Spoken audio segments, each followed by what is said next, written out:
सामान्य अध्ययन की यात्रा जीएस जर्नी में स्वागत करते हैं आप सभी का। और जीएस जर्नी में हम आपके बीच उपस्थित हैं मॉडर्न इंडियन हिस्ट्री के साथ, जहां हम भारत में यूरोपीय कंपनियों के आगमन के साथ थे।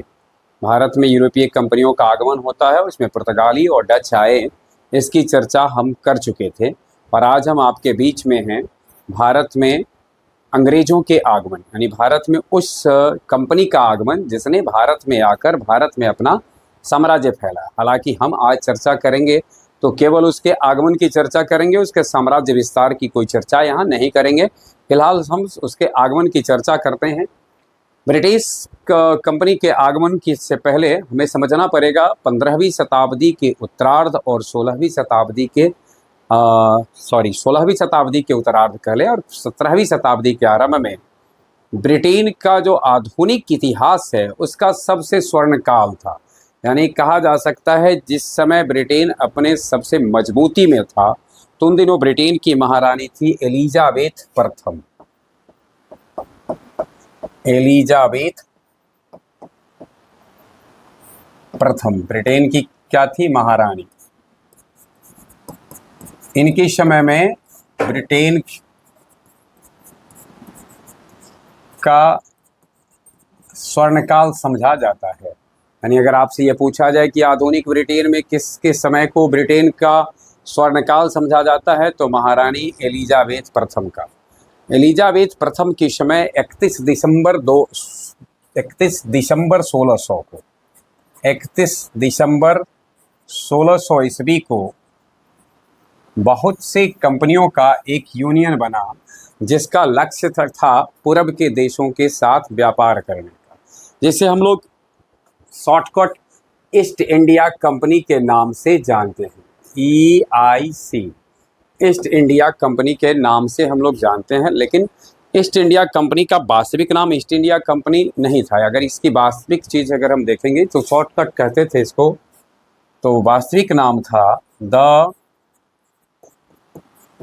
Governor and the governor and merchant, the governor and company of merchant, company of merchant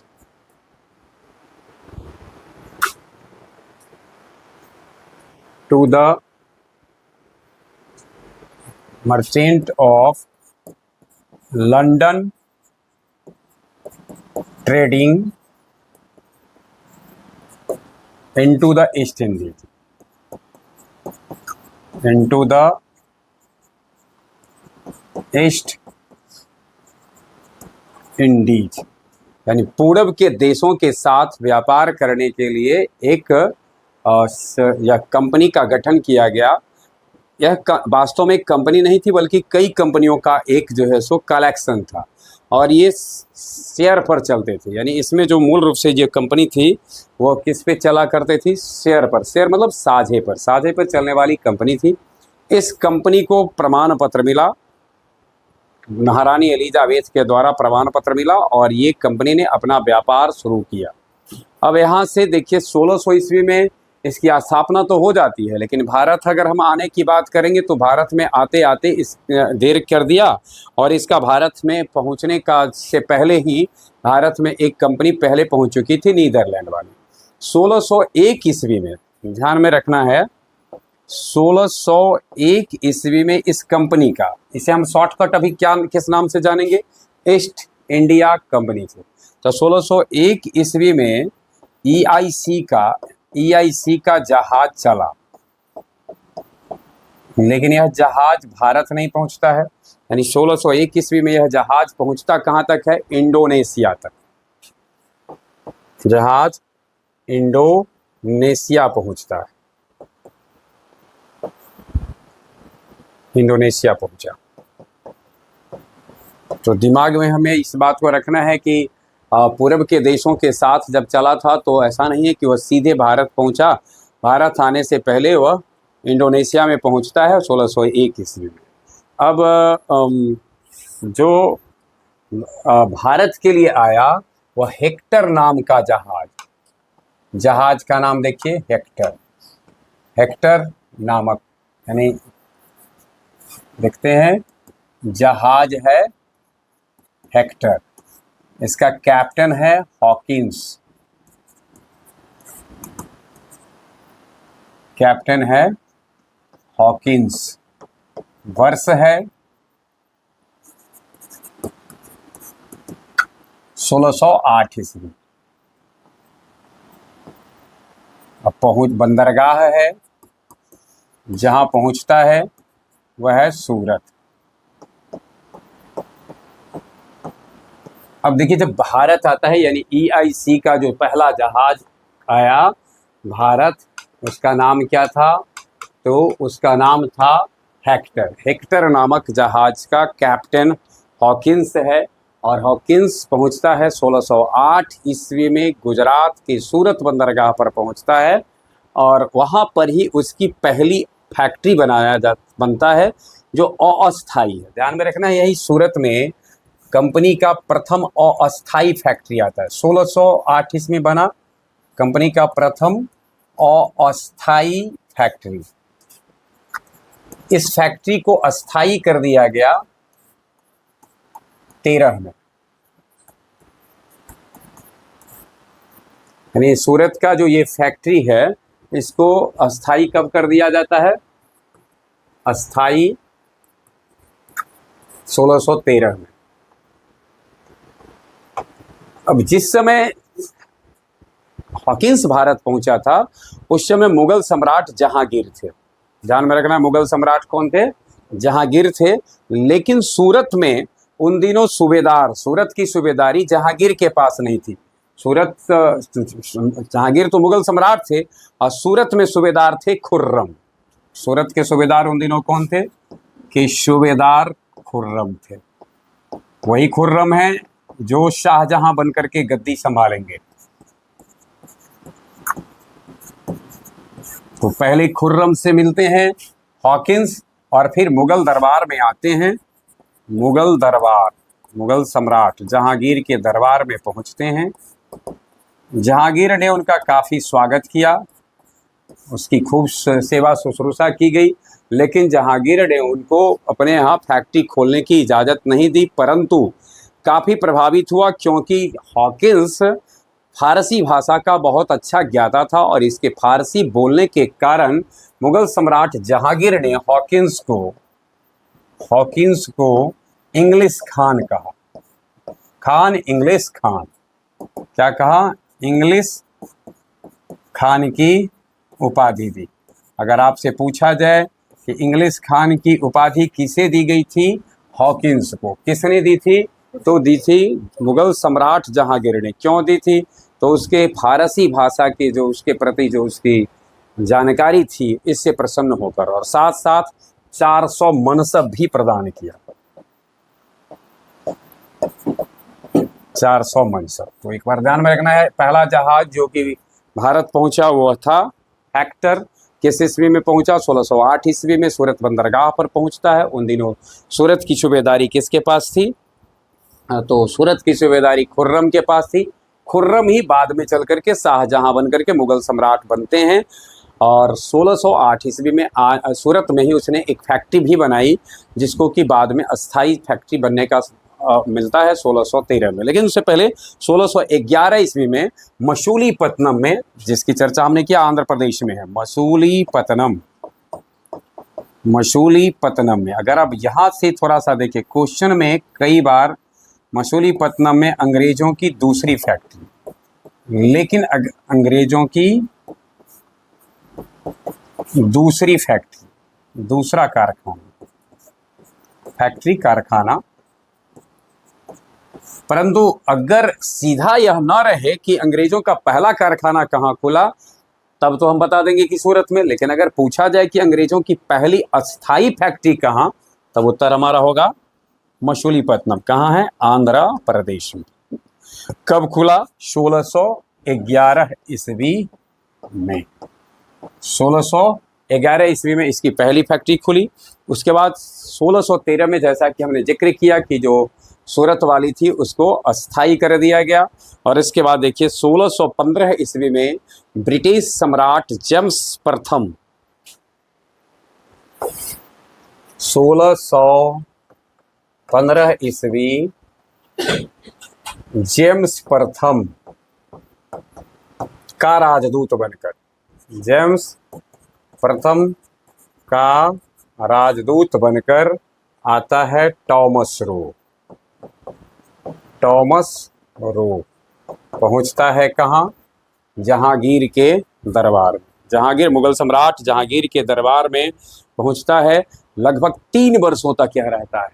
1615 से कब तक रहता है टॉमस रो भारत में?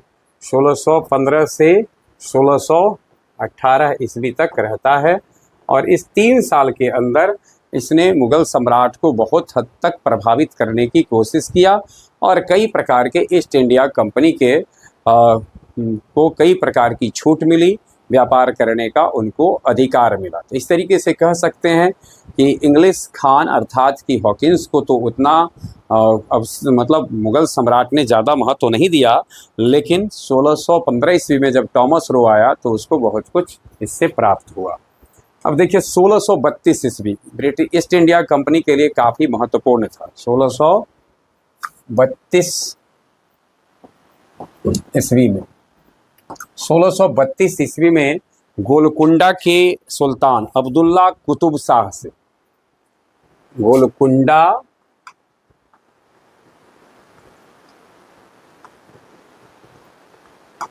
के सुल्तान अब्दुल्ला कुतुब शाह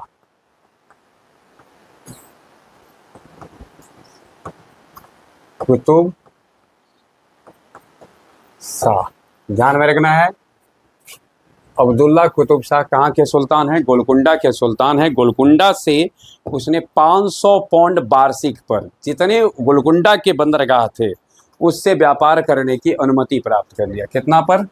500 पौंड।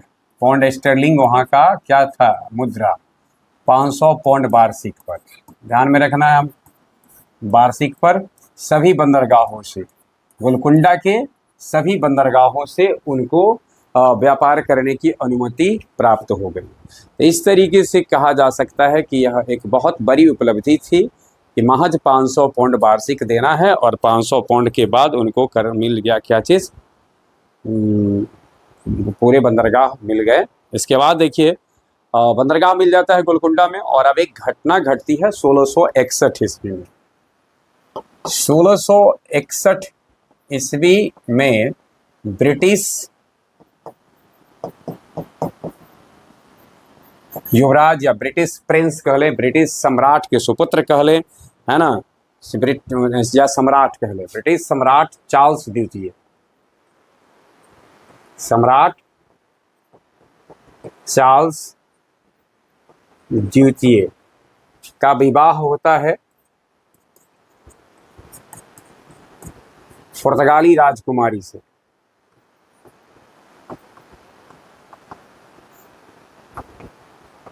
पुर्तगाली राजकुमारी से 1661 ईस्वी में विवाह होता है। पुर्तगाली राजकुमारी हैं कैथरीन। क्या नाम है? कैथरीन। तो कैथरीन से विवाह होता है सम्राट चार्ल्स द्वितीय का। और इस विवाह के परिणाम स्वरूप पुर्तगालियों ने उन दिनों मुंबई पर, बम्बई ऐसा आज की तरह बम्बई नहीं था, बहुत बम्बई द्वीप है, छोटा छोटा टुकड़ों में बटा हुआ था और बड़ा ही अवितरित शहर की तरह नहीं था, गांव से भी अच्छा कह सकते हैं विकसित गांव भी नहीं था। और बम्बई दहेज में दे दिया गया। किसको? सम्राट चार्ल्स द्वितीय को बम्बई दहेज में दे दिया गया। अब ये दहेज को लेकर के वो करते क्या, इस लिहाज से इन्होंने 1669 ईस्वी में जो दहेज मिला ना, उसको 1669 ईस्वी में पट्टा पर दे दिया। किसको? पट्टा मतलब ठेकेदारी, एक तरह से समझ ले, ठीका पर, पट्टा पर दे दिया गया ईस्ट इंडिया कंपनी को। कब दे दिया गया? 1669 ईस्वी में। और ख़ास बात यह है कि महज 10 पौंड के किराया, वार्षिक किराया पर, यानी 10 पौंड का किराया। अब सोचिए, किराया 10 पौंड दीजिए और इसको ले लीजिए। उसको ले लिया गया गांव का। लेकिन कहते हैं जो जिसको समझ होती है वो जो क्षेत्र मिल जाता है उसको बेहतर कर देता है। ईस्ट इंडिया कंपनी ने अपने एक डिजाइनर एक तरह से समझ ले उस समय क्या, इंजीनियर ओंगियार को नियुक्त करता है। किसको? ओंगियार को, ओंगियार। और वह जो टापू टाइप का था, छोटा छोटा द्वीप टाइप का था, गांव था, तो उसने क्या किया, बंबई का शहरीकरण कर दिया, बंबई का। तो अब अगर आपसे ये पूछा जाए कि बंबई का शहरीकरण किसने किया, तो चार्ल्स ओंगियार, चार्ल्स ओंगियार ने बंबई का शहरीकरण कर दिया। तो इस प्रकार से देख लीजिए, गांव लिया और गांव को बदल दिया किसमें, शहर में बदल दिया, और इस प्रकार से उसकी व्यापार वहां से शुरू हो जाता है। तो जो दहेज में मिला उसका इसने काम किया। वहीं देखिए 1698 ईस्वी में इब्राहिम खां, एक और वर्ष देखिए 1698 ईस्वी, एक बंगाल का जमींदार, बंगाल का जमींदार इब्राहिम खां से, बंगाल के जमींदार इब्राहिम खां से 3 ठो गांव ले लिया। इब्राहिम खां से 3 गांव जो उसने लिया, वह लिया था 1200 रुपया वार्षिक पर, यानी 1200 दिन का जो था कितना पर, 1200 पौंड वार्षिक। कितना गांव ले लिया? 3 गांव ले लिया, 3 गांव। और ये 3 गांव हैं, वही आज आपका कलकत्ता बसा हुआ है। गांव था गोविंदपुर, सुतानती और कलकत्ता। गोविंदपुर, सुतानती और कलकत्ता। गोविंदपुर, सुतानती और कलकत्ता, ये तीनों को ही शहरीकृत करके ये तीनों आज जाने जाते हैं कोलकाता। अब हो गए क्या? कोलकाता। तो अगर आपसे पूछा जाए कि किनको, किससे इसने लिया, तो जमींदार इब्राहिम खां से लिया। उसके बाद देखिए इसी जगह पर उसने बाद में 1700 ईस्वी में फोर्ट विलियम बना दिया, 1700 ईस्वी में किला बना दिया, ठीक है, जिसका नाम हम लोग जानते हैं फोर्ट विलियम। यानी पहले तो इसने क्या किया कि इन तीनों को विकसित किया, और इसके बाद इसकी घेराबंदी करने के लिए तीनों का किला के रूप में इसको डेवलप कर दिया। तो इस प्रकार से हम देख रहे हैं कि 1700 ईस्वी आते आते इसके कई क्षेत्र थे जिसको मिल गया। इस दौरान चंद्रगिरी के राजा से इसको मद्रास शहर भी पट्टा पर ले लिया था। तो इससे एक बात और ध्यान में रखना है, चंद्रगिरी के राजा से मद्रास शहर को पट्टे पर लेने वाला था फ्रांसिस डे। फ्रांसिस डे ने, फ्रांसिस डे, तब कैसे कैसे कलकत्ता डे चंद्रगिरी के राजा से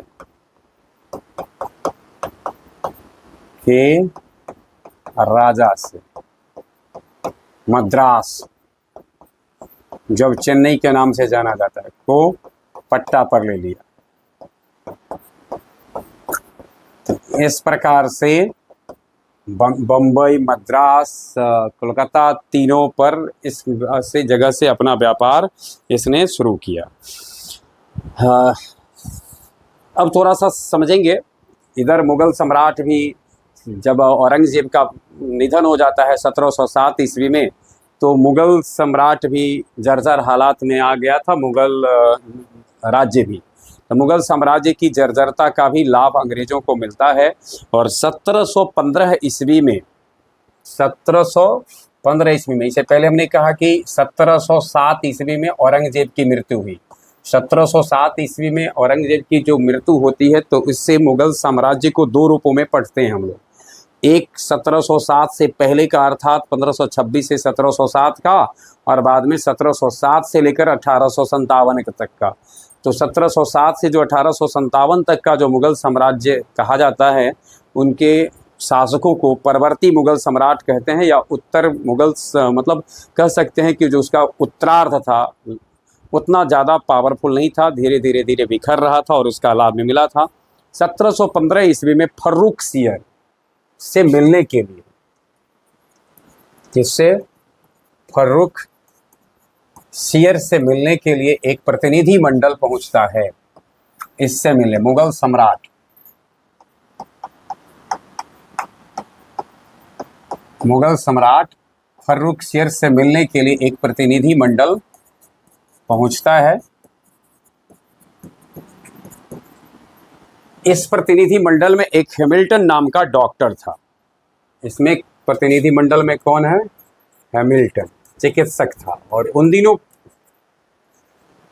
एक रोग से, चर्म रोग था, जिससे फर्रुखसियर का ग्रस्त थे। अब फर्रुखसियर को हैमिल्टन ने उस रोग से मुक्ति दिलाया।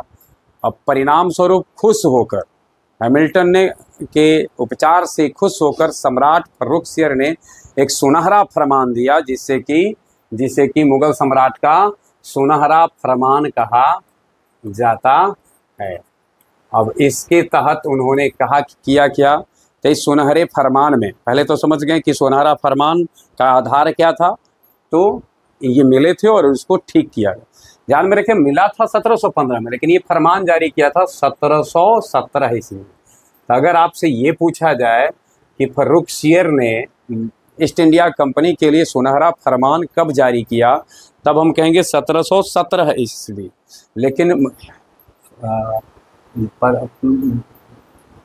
फर्रुखसियर से मिला कब था, तब हम लोग कहेंगे कब 1715 ईस्वी। प्रतिनिधि मंडल का चीफ था हरमट्टन। चीफ था कौन? हरमट्टन, यानी इसका प्रतिनिधि मंडल का प्रमुख।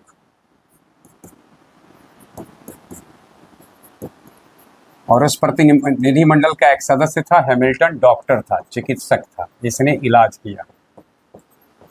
इलाज जब किया तो उसके बाद सुनहरा फरमान हुआ, और इस फरमान के तहत 3000 रुपया वार्षिक दीजिए। पहला था 3000 रुपये वार्षिक पर, 3000 में बंगाल, बिहार और उड़ीसा को कर मुक्त व्यापार। बंगाल, बिहार और उड़ीसा में कर मुक्त व्यापार, यानी में कर मुक्त व्यापार, यानी कि 3000 वार्षिक दे देने के बाद आपको कोई टैक्स देने की ज़रूरत नहीं है, और आप बंगाल, बिहार और उड़ीसा में जो है सो व्यापार कर सकते हैं। उसके बाद 10,000 का सालाना दे, इसी तरीके से 10,000 वार्षिक देने पर, 10,000 सालाना पर, सूरत में कर मुक्त कर दिया गया। बाबू, सूरत में कर मुक्त व्यापार। और फाइनली ये भी कहा गया कि तीसरा कहा गया कि आप जो सिक्के ढालेंगे ना, वह सिक्के मुगल साम्राज्य में उसी तरह से चलेंगे जैसे मुगल सम्राट के सिक्के चलते हैं, उस प्रकार से आपके ढाले गए सिक्के चलेंगे। तो जो फर्रुखसियर के द्वारा जो फरमान जारी किया गया, उसके प्रमुख बिंदु में से थे, पहला तो था कि बंगाल, बिहार और उड़ीसा में उनको करमुक्त व्यापार करने की अनुमति मिल गई। सूरत में भी करमुक्त व्यापार की अनुमति मिल गई, कुछ पैसे निर्धारित किए गए, और इसके साथ साथ उनके ढाले गए सिक्के भारत में वैसे ही चलेंगे जैसे मुगल सम्राट के सिक्के चलते हैं। इसलिए इस फरमान को सुनहरा फरमान के नाम से जानते हैं। अगर आपसे ये पूछा जाए कि भारत में आने वाला पहला अंग्रेज कौन था, तब आप क्या उत्तर देंगे? पहला अंग्रेज था मिल्डेन हॉल। कौन था? भारत आने वाला प्रथम अंग्रेज। लेकिन यह व्यापारिक उद्देश्य से नहीं आया था। भारत आने वाला प्रथम अंग्रेज मिल्डेन हॉल। देखिए, तो ये तो आज हमने अभी चर्चा की कि किस प्रकार से अंग्रेजों का भारत में आना होता है, कैसे हेक्टर जहाज से हॉकिंस आता है, फिर कैसे कैसे कहानी बढ़ती है। और हम एक नज़र अब डालते हैं कि जब व्यापार के सिलसिले में अंग्रेजों ने अपनी फैक्ट्री स्थापित की, कारखाने स्थापित किए, तो मूल रूप से कहाँ कहाँ उन्होंने इसको शुरुआती समय में स्थापित किया। शुरुआत में व्यापार करना ही मकसद था, फिर कैसे उनका मकसद भारत में के अंदरूनी मामलों में हस्तक्षेप करने की होती है और फिर किस प्रकार से भारत ब्रिटिश साम्राज्य का उपनिवेश बन जाता है, इसकी कहानी हम बाद में कहेंगे। आज एक नज़र हम डालते हैं भारत में अंग्रेज़ों ने जो फैक्ट्रियां स्थापित की उसमें। पहला हमने जैसा कि कहा कि 1608 ईस्वी में था, सूरत में स्थापित हुआ, लेकिन अस्थायी था और उसको अस्थायी किया गया 1613 ईस्वी में। वहीं 1611 में मसूलीपट्टनम में, 1616 में अहमदाबाद, बुरहानपुर और आगरा में, 1632 में गोलकुंडा में, 1633 में बालासोर एवं हरिहरपुर उड़ीसा में, 1639 में मद्रास में, 1651 में हुगली में, 1669 में बम्बई में, और बम्बई में देख ही रहे होंगे कि पट्टा पर मिलता है, और इसके बाद 1700 ईस्वी में कलकत्ता में स्थापित होता है। ये था भारत में अंग्रेजों का आगमन, व्यापार करना, और हम जब यूरोपीय कंपनियों के आगमन से हटकर जब हम ब्रिटिश साम्राज्य के विस्तार में आएंगे तो फिर विशेष रूप से इसकी चर्चा करेंगे। आज भर के लिए बस इतना ही। बहुत बहुत धन्यवाद।